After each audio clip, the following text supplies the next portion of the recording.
Welcome to Hood Champion Boxing and Sports. How to milk a GWOAT. That's what's going on. Everyone is milking the GWOAT. Everybody. Now, I'm going to tell you right now, I still didn't watch the full interview with Melyssa Ford. I can't get through the whole interview. I'm just being honest with you, man. I'm telling y'all, I don't, one, y'all know I'm from the old school and I don't be on the internet like that. And two, I can't listen to that shit. But I heard enough for me to realize, yo, they out here milking this girl. And you know what? The whole world is. I do my videos. I ain't innocent. I talk about her. I started talking about her more as a boxer and concern and disrespecting Layla Ali. And even though I still talk about her as a boxer and I try to have the conversation kind of structured, but I understand people are going to watch the videos. You know, I'm not going to act like if I do this video, no, I know people look at the videos. People tell me, we love your content, the way it's your humor, the wording, and then it's focused around boxing, the structure. You're not just attacking her and trying to break her down. No, that ain't my style. I got my humor, so someone say, that's bad. But I'm going to tell you, they're milking the GWOAT, man. I saw enough in that interview to say, I've been saying it. These people don't care about her. And I'm not here to defend her. After she did that shit to Shadacia Green, y'all know my thing is, I don't dislike her. She's just interesting, but I don't have an expectation for her anymore. I have zero expectation. But I'll sit here and tell you that I'm watching and I'm like, this is wild to me. None of them care about her. None of them. It's just what it is. Clicks and views, clicks and views. And she's on there and she's really thinking that she's at home with these people. And these people are her friends. And these people like her. And these people love her. She going to go, you know what? She going to do whatever. Whatever he tells her to do. Y'all think Claressa Shields is all of a sudden ending up with Melyssa Ford and doing some of these other interviews because she's this great human being?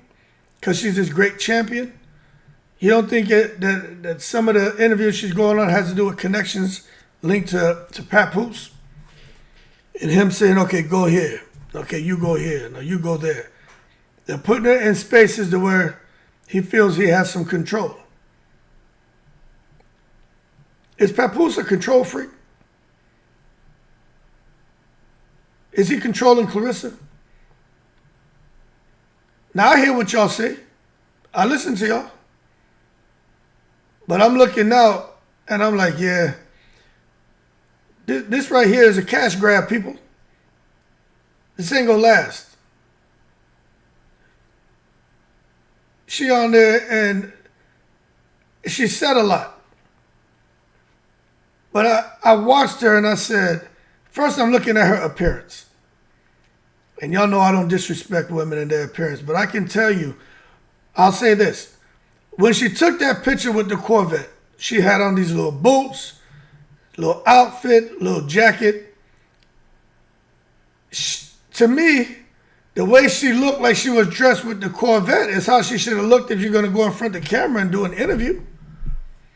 The way she looked on the interview to me is how somebody would look like, hey, I just bought a car, got back home, let me just, take off whatever I have on and just go on outside, man, and drive around in my new car and feel good, just chilling in the breeze.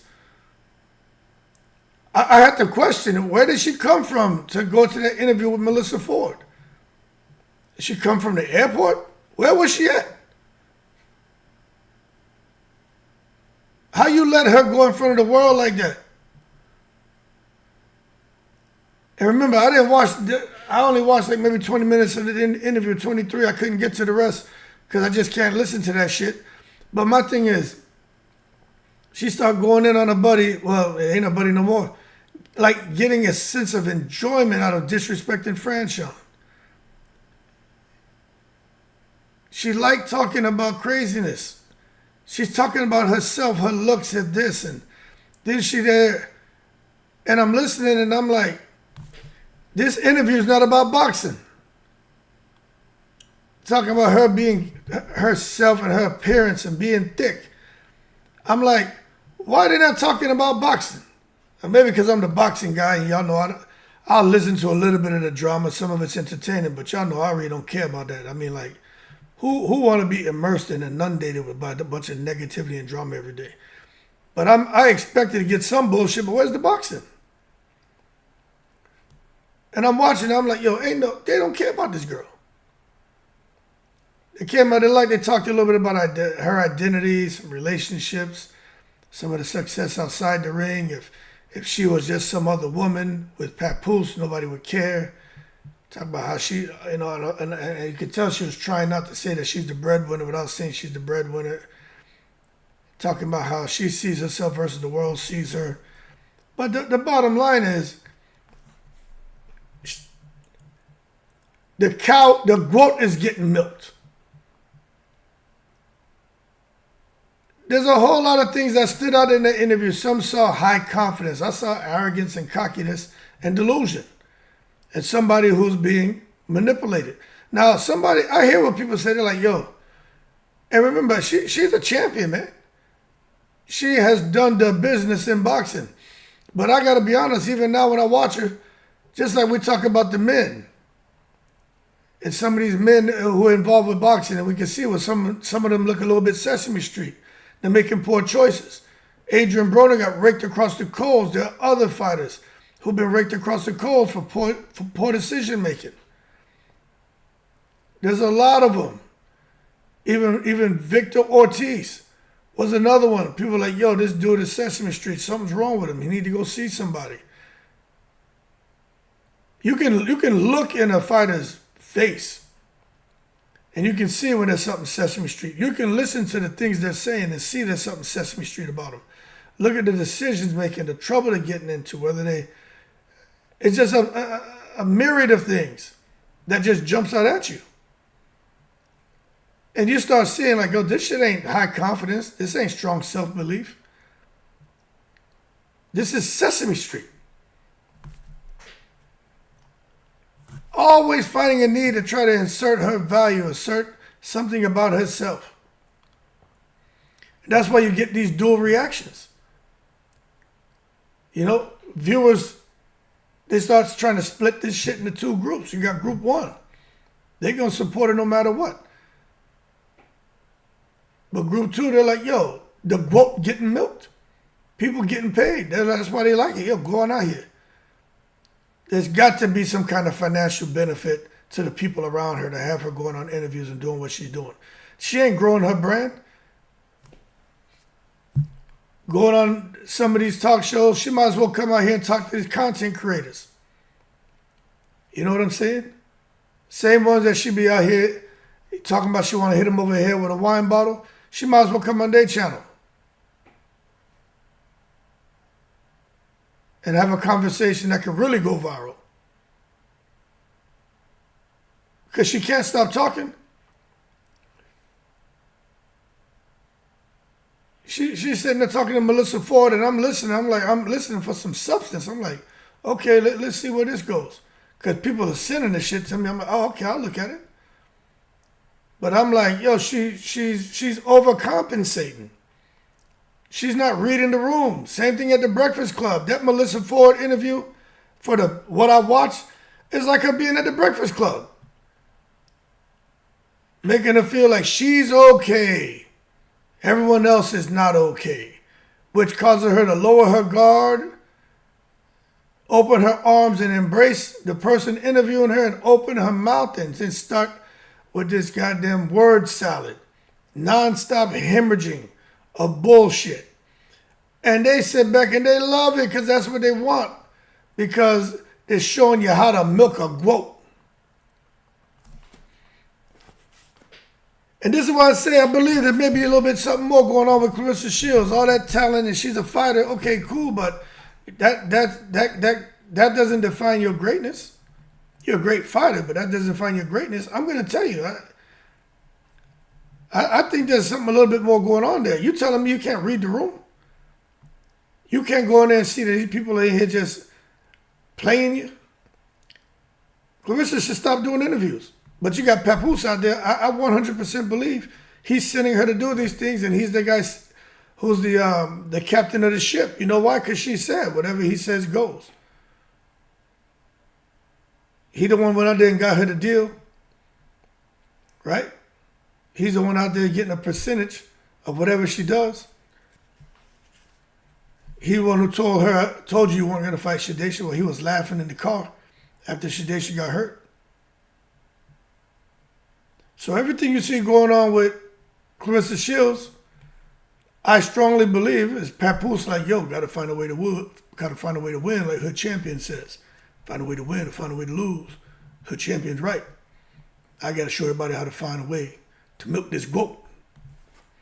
Oh yeah, he done figured it out. Papoose is milking the GWOAT and counting the green. I know people want to see her as confident. They want to see her as unapologetic. They want to see her standing on her worth. Or maybe she's standing on taking it to the stupid. When you see her out there talking about Papoose and 50 Cent fighting. There's no one there to save her. You're sending her out here, man, into these treacherous waters, knowing the best swimming she can do is a goddamn dog paddle and no life vest. Put a life vest on her. She can only dog paddle. Strong current, rip tides, treacherous waters. And y'all just throw in there and say, swim, GWOAT. But hold on, wait 1 second. First, let me milk your ass. Now get your ass out there and swim, GWOAT. You got her going out here, man, into these vicious waters with all these sharks all over the place, knowing she can't swim properly. Just a goddamn dog. It ain't even a dog paddle, it's a GWOAT paddle. All she can do is a GWOAT paddle out there in the waters, and y'all got her out there with no life vest, no life preserver, nobody there to save her. Uh-oh, she going under, she's swallowing water. We need to jump in right now and help. Nope. Just leave her out there.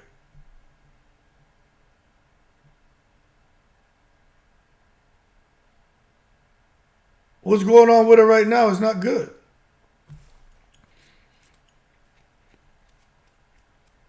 You see, there's a thin line between confidence and how confidence is received, especially in media settings. You'll come out here and have the audacity to talk about 50 Cent. Come on now. You know, you got all that stuff going on with this guy. That just leave 50 Cent alone. Just leave 50 Cent alone. I'm telling you what, I don't see how this guy Papoose can care about her. I don't see how he can care about her. Why would you let her go? First, let her go on there. And look, I'll just say she looked more presentable, in my opinion, the picture with the Corvette, than the way she looked on the show. You know what I'm saying? If you know you're going somewhere, now I will say this. I will say this, right? Because I like this. I didn't see a whole bunch of makeup and all that on her. I will say this. And I'm not knocking her. I like women who appreciate the way God made them, the natural beauty, right? And I'm not saying she's beautiful. I'm just saying the way God made you is a beautiful thing. I believe that 100%. Never question the way he made you. I did notice that. But my thing is, if you're going to come out there, you'll come out there and style on them. Have your shit together. But don't come out there mentioning this guy 50 Cent name, because you know him and the guy, the Bud guy, Maserati Bud, you don't want them to keep poking you in the eyeball. Don't poke them in the eyeball. Because now you're giving them an opportunity to come out here and milk the GWOAT. You're out here in these media settings. You got to have more awareness. You got to have more awareness. I already seen some of the comments. This is content gold. That's the stuff I seen people posting. Oh, her interview was content gold. And they've already gone buck wild out here trying to milk the GWOAT. Video after video, YouTube short after YouTube short. I'm like, Lord have mercy. And I haven't even watched the whole video. People stop what they're doing. They stop what they're doing, man, to watch her interviews. That's crazy to me. They could be on the toilet taking a crap and already wipe their ass and be on their cell phone, and they'll see, oh, something pop up, Claressa, in an interview, and they'll sit there because they don't want to get up, they don't want to miss nothing. It's like, yo, that shit ain't that serious. But I tell you, for me, the industry dynamics, you know what I mean? I just feel like Claressa, and I feel like her team, they're not maximizing her position. Again, I'm going to tell you, and I'm going to keep saying, they're picking low-hanging fruit, man. There's a business reality of boxing. It's not going on these stupid shows talking foolishness about being thick, about thinking you're cute, about having your boyfriend who's married go and fight 50 Cent and how, oh, he can fight and he can diss. And what you think Papoose want to be out here damn near 50 years old with people looking at him like he's some Golden Glove boxer and someone stepped to him and all of a sudden he gets his ass pieced up by someone who really does this? Papoose damn near 50. Yeah, he may be in a gym. I consider myself in great shape too. But Papoose, I can't see him wanting to be out here, man, going through no more BS. Out here scrapping and all that. You putting that on him? No, you want to be the one out here talking about fighting women and no one can beat you and you got the $100,000 you'll give somebody. Papoose ain't saying none of that. He don't want nothing to do with that.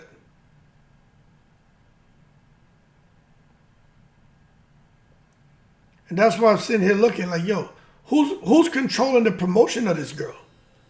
Let me say woman, because some people take offense to that. Who's controlling her promotion? Who's looking at the narrative being created and saying, yep, that's good? Where are the real opportunities? Where are the real opportunities? This shit they got her doing, that ain't it. That ain't it. Why Claressa wasn't at the goddamn White House? They were talking about the Muhammad Ali Act that's supposed to be there to protect fighters. How about this? Papoose, you done figured out a way to milk the GWOAT. Well, if you want to get a good 2-3 gallons about the GWOAT of milk, why you didn't have it at the White House? Why she wasn't at the White House, folks? Why she wasn't there? Next to De La Hoya, next to Nico Ali Walsh, next to, Nick Khan? Why she wasn't sitting there as the face of women's boxing, the GWOAT, and talking about the Ali Act? Why wasn't, I'm just asking a question. Somebody tell me. Somebody help me out on that. Why wasn't she there talking to them? Senator Cruz, man, please, this is bullshit. Leave that Ali Act the way it is. She the face of women's boxing. Had an interesting character that came on the show last night, talking out the side of their neck like always, which is cool. It creates some entertainment. Then they drink their warm glass of milk and take their miserable butts to bed. Talking about, why wasn't Layla there? Why would Layla be there talking about the White House? Talking about the Ali Act at the White House? Because she's Muhammad Ali's daughter. Layla ain't been involved with boxing for years. Why would she come there? False expert testimony. You think they want to hear from Layla? They had Muhammad Ali's grandson there, Nico Ali Walsh. They said, well, Layla's a bigger name. Nah, well, cool, but they don't want that false expert testimony. They want somebody who's actively boxing. And Nico Ali Walsh is a pro boxer who's actively fighting, and he has the Ali name and the Ali DNA, so he qualifies. And to be honest with you, they'd rather hear from him than her anyway. Because he's actively involved. He's in boxing. He's a professional boxer. Layla can only tell them about the things that she experienced up until the point she retired. That's like me. I've been retired, 8 going on 9 years. I should have probably just retired at age 39, man. I could have. I just stayed 5.5 years more.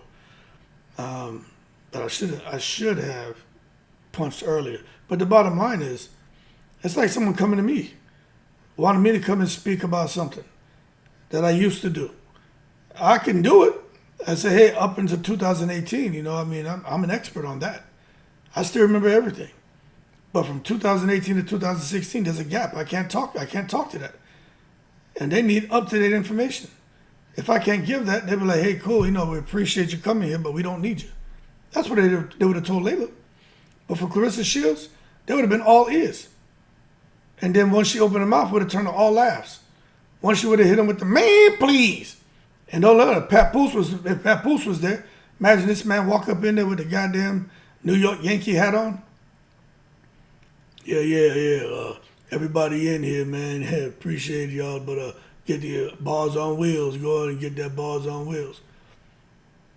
They go, man, get these two up out of here. But on a more serious note, why wasn't she there? She liked to talk. She says she's very intelligent. She went to college. Okay, why didn't they have her there? Somebody was like, well, Terrence Crawford wasn't there. Terrence Crawford retired. Next. You want people who are there in their prime, the face of the sport. For men, there is no face of men's boxing right now. AJ is up. Don't know if he's coming or going. Tyson Fury, nobody. He at the end of his career. Who's out here, fresh in their career, and the face of it? For men's boxing, there is no face of men's boxing, in my opinion. A lot of faces, but no face of men's boxing. Who, Canelo? He's had too much go on with him. He can't come out there and talk because of the stuff that he's been through. They say they got somebody coming who tested positive for PEDs. They ain't gonna take him serious. So the bottom line is, for the men, they're really knowing that to represent them. The best bet was really Oscar De La Hoya. You know why? Because everyone there knows who Oscar De La Hoya is. He's the golden boy. The whole America loved that dude. And they still love him. You know what I mean?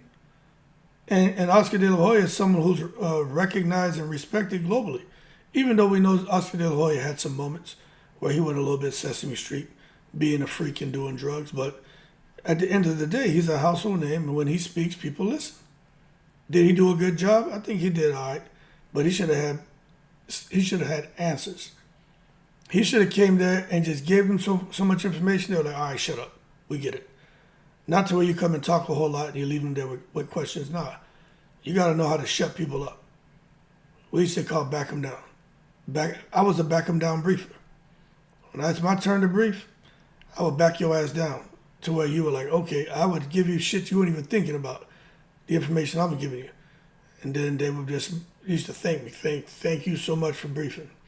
Because I don't have to ask you anything. You come prepared and you think about all the questions that I would be asking. I'm like, yeah, all good. De La Hoya didn't do that. Nico Ali Walsh had a better presentation. But my thing is, you should have had Claressa there. But that's just my 2 cents. Because that would have been a great way to milk the GWOAT. She would have gone viral. I mean, if Eazy-E got up in the White House, why can't Claressa? Gangster, built like a tank, yet hard to hit. Papoose and GWAT co-running shit. And Donald Trump be right there. I just don't think Claressa Shields is benefiting from the system she's in. Is someone exploiting her? Some would say yes. I don't know if I want to say that. But I think the positioning determines earning potential. And she's not being positioned to maximize her earning potential. Because they're going after low-hanging fruit because that's all they have access to. Just think about if Claressa had a better attitude, where she would have been. She probably would have been at that White House. If she had a better attitude, she'd probably be in different positions. From showing up at all the women's big boxing matches, being a guest commentator. What happened to that? They used to have her doing that. Why not? What happened to those opportunities? Why isn't she a guest commentator anymore? Anybody can anybody explain that to me? Because look, I'm not hating on it, it's just stating the obvious. You know why? Because branding. Branding. It matters. Her brand is shot. It's been destroyed. It's not even fragmented that it once was. It's not even turned to powder. No. That shit is gone. You see, people think it's just all about skills. Skills pay the bills. Skills, I'm great. I'm a champion. 19 gold medals, 19 gold titles, champion, gold medals. Oh, yeah, cool. But that shit don't mean nothing when you're talking about your skill. You're talking about branding. That's what matters. And I know boxing's complex. These are fighters. We're not expecting them to walk around here smiling all the time and all that, but at the same time, you can't be out here destructive all the time. And I just think since she really hooked up with the rapper, I really think her brand, which wasn't great anyway, but has been totally destroyed. That's why she's not, in my opinion, from what I am able to read and what a couple of videos I have watched, I don't think she's out here maximizing her earning potential because she's not in the right positions because she doesn't have the people who have that mentality. They're just chasing low-hanging fruit, quick turn on everything.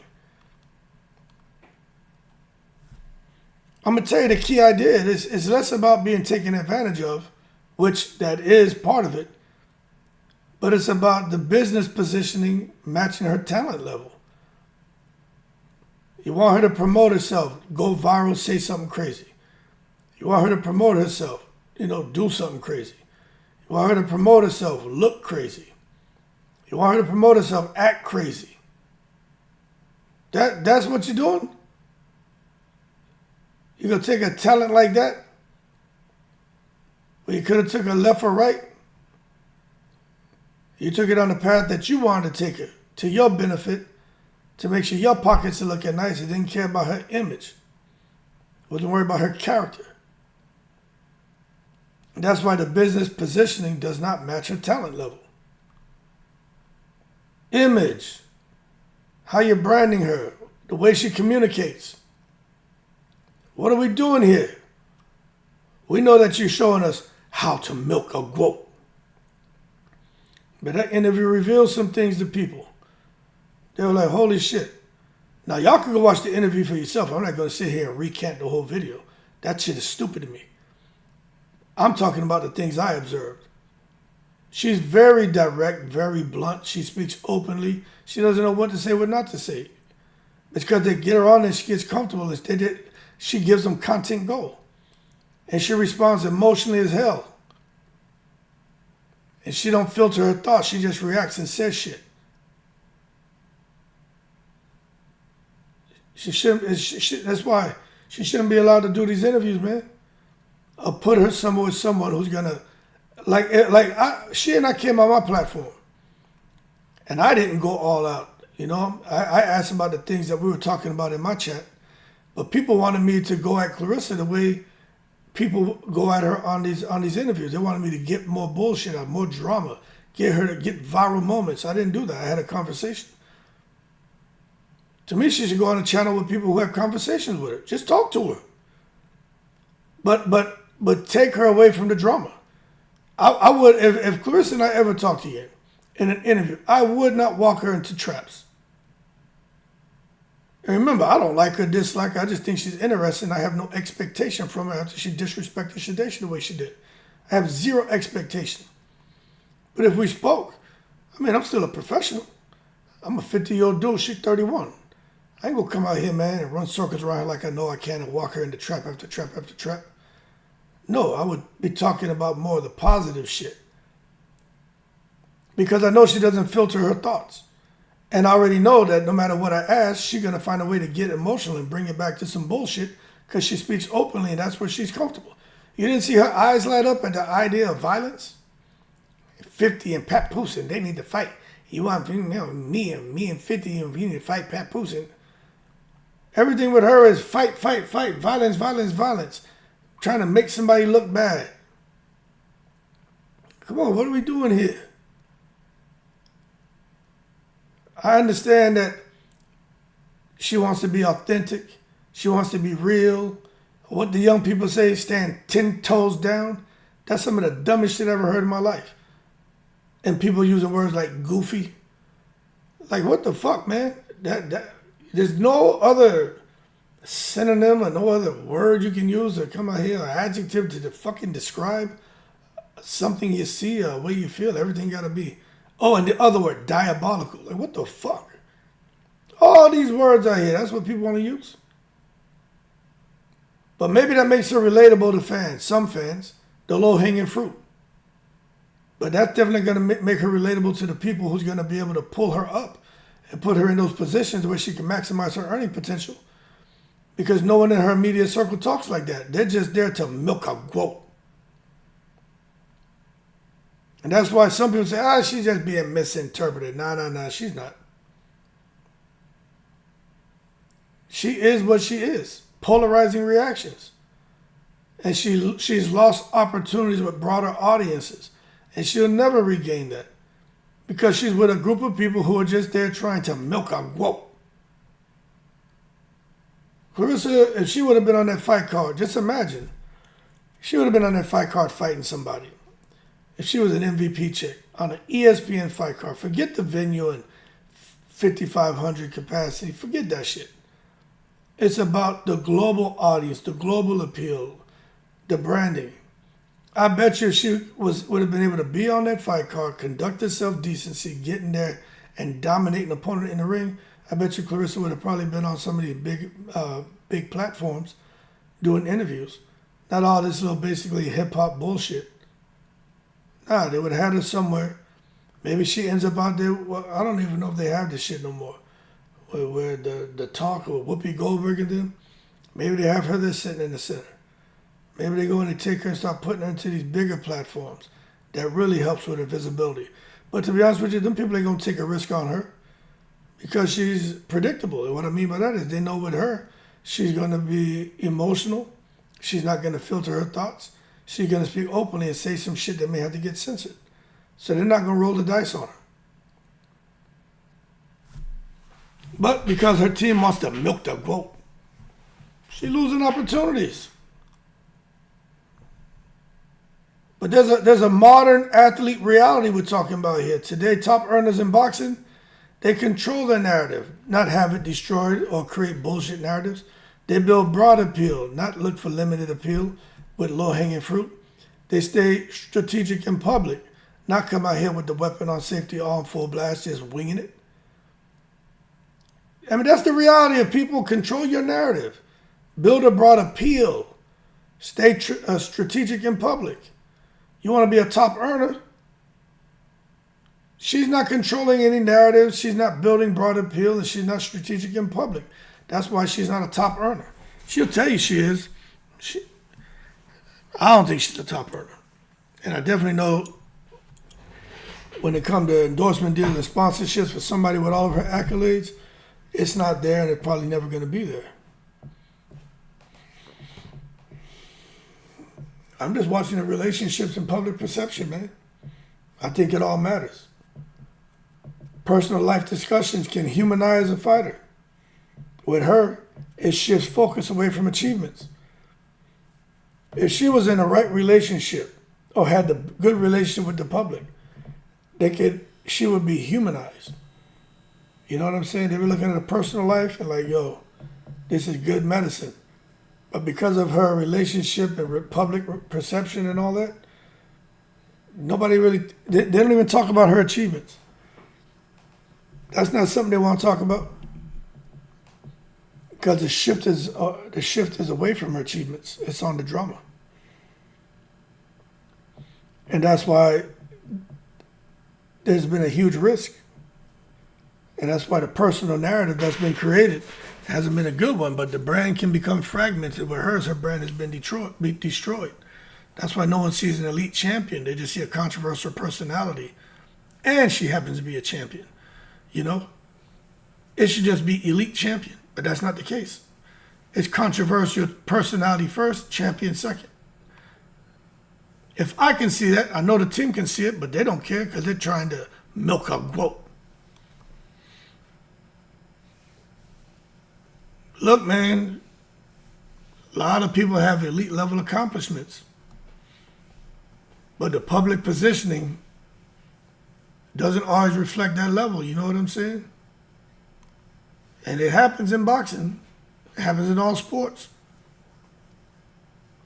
But the reason it happens is because of messaging inconsistency, public reactions to criticism.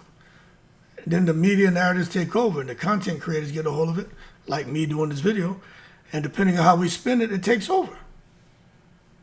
So there's a very important distinction. It's not about ability, it's about perception and presentation. But she has to control that and stop listening to just everything that was being told to her, do this, do that.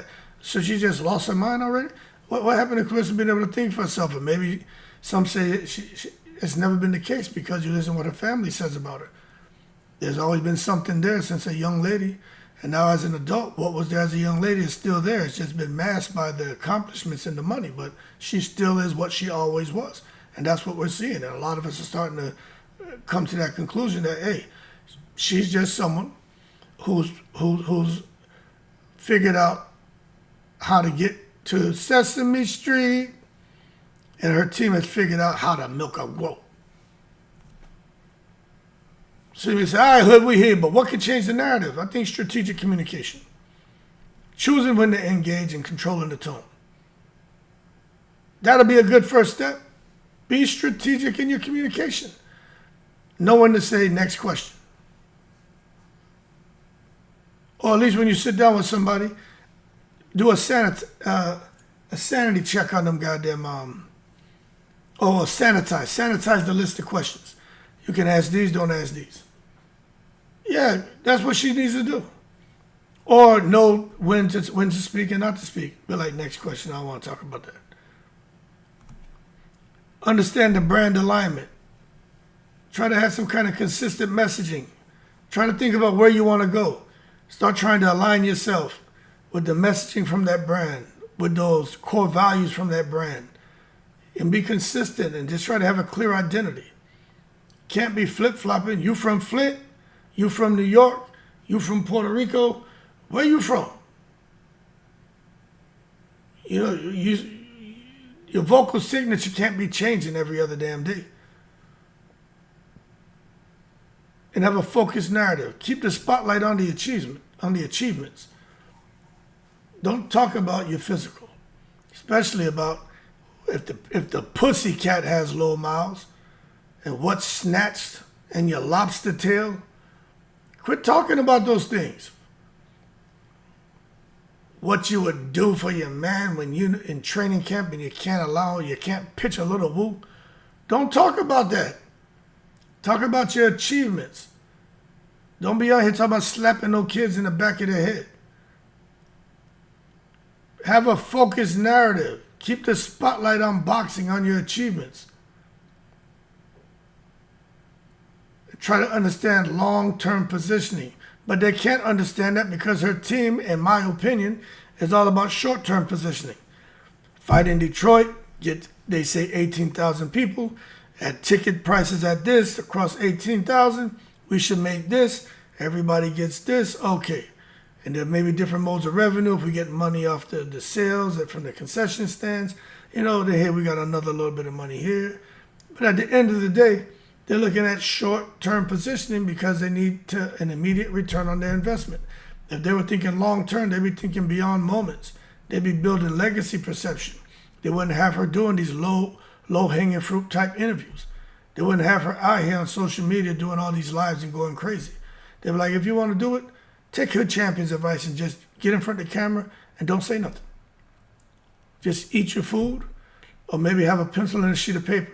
Write something like, hello. Put it in front of the camera. Take it down. Laugh. Look at some of the comments in the chat. And then if someone's profile name is like Hood Champion, then type on there, Hood Champion. Wrong. Have fun with it. But don't give people an opportunity to come and have you talking violence or cussing or disrespecting or talk about colorism. Don't have these moments put out there because it's not going nowhere. But teams are going to allow it because they're all about milking a GWOAT. Be 20 years down the road, people. Y'all think Claressa is going to be proud of what she's doing right now? I'm asking a serious question. Y'all think she's going to be proud of what she's doing right now? 20 years down the road, where is she going to be at? What's she going to be doing? And where is Papoose Pat? Where is he going to be? What's he going to be doing? Who would have made a whole bunch of money off of her and milked the GWOAT? And she would have made money, but where would her money have been? Because right now she seems to be doing what she wants with her money, and that's her choice. But where is she going to be 20 years down the road if for some reason her team can't lead her to the right positioning to maximize her earning potential? Because right now it looks to me like they're just trying to milk out GWOAT. And that interview, I will try to finish it. But I'll be honest with y'all. I just can't do it. Somebody said, oh, they're talking about this person, that person. I'm like, when I watch it, I'll talk about it. So I'll finish watching it today. I got to go up to the school. One of my son, my youngest son, he's doing a presentation on Israel. All the kids had to pick a country and do a research project. So he did his report, and he put together this big presentation. He did a really good job at it. So I'm going to go up to the school. It's for 1:30. It's 12:07. So I'm going to go up there and check it out. Little dude all my sons make me proud, but that little one, you know, it's always different when you have a baby. Speaking of babies, you got me talking about my son. What about Claressa and Papoose? Y'all think we're going to see a little Pap Jr.? Papoose, Pap. Brrr. Y'all think we're going to see a Pap Jr.? You know what I'm saying? I'm just asking. Y'all tell me. 20 years from now, she gonna have a child, sophomore in college, or a freshman in college, or Pap Jr., her and Pap there, gray in their hair, rolling up in Rolls Royces and Corvettes, wearing shirts like I told y'all so. Or we're gonna be sitting back and y'all gonna be saying Hood Champion was right. They milked the GWOAT.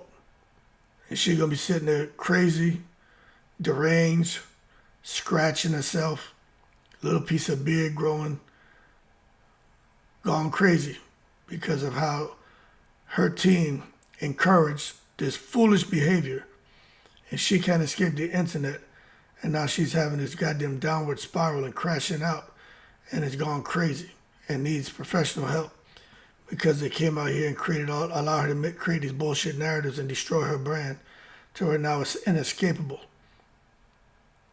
And she can't go anywhere without somebody harassing or trolling her. And saying, this is where the human side, this is where I'm trying not to show.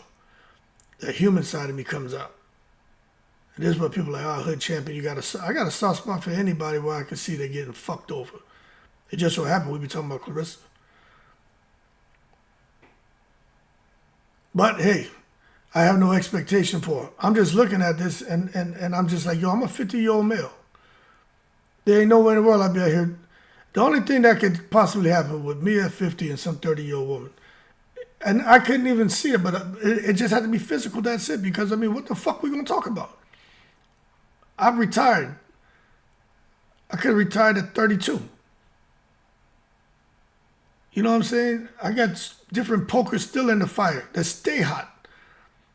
I mean, I could talk to her and she could learn a lot from me, but what I'm going to learn from her? Oh, do you know this hat, this blue hat emoji means cap? You know what cap means? I don't know what the fuck that means. I just see a blue hat. Blue hat, blue hat. You know FR. Did you know this one is, what, fur? I mean, for real. Okay, what does that mean? Like you agree. Okay, so I'm in a business meeting and then somebody at the table says something. I'm like, yeah, fur. For real. They're going to look at you stupid. So there's no connection there. What I look like telling somebody fur. No blue hat. Nah, Hood Champion ain't doing that. So for him with this little young tenderoni, I mean, come on, man. Come on. But it's like he said, got to find a way to win, like Hood Champion says. Yeah, he finding a way to win, you're milking the GWOAT. And she finding a way to lose, allowing herself to be milked. Everybody making money off of her. Everybody. Stay off the interviews. And if you're gonna do it, have somebody come and take that checklist and sanitize it. Or the questions, sanitize it. Sanitize it. Because this shit's crazy. Anyway, I'm gonna get myself together and ease on up the yellow brick road to go chill with my son. Then I'm going to take him out of school. No need to keep him there. It's the end of the day and they're off tomorrow. Tomorrow for sure we going fishing. I just wanted to drop this video for y'all before I roll. Long-term positioning, people. You got to think beyond moments, build legacy perception.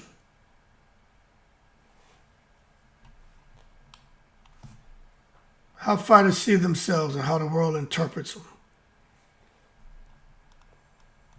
The rest of the talent's unquestioned. The confidence is clear. But the ongoing challenge don't seem to be stopping anytime soon is the aligning perception, the branding, which is just gone, and the opportunities what seem to be limited. It is what it is. Should have never did that Breakfast Club interview. Never did that Melyssa Ford interview. Because everybody's seeing it as content gold, and they making money off of Claressa. Because everybody's out here figuring out a way to milk the GWOAT. Keep cool, I'm in the breeze.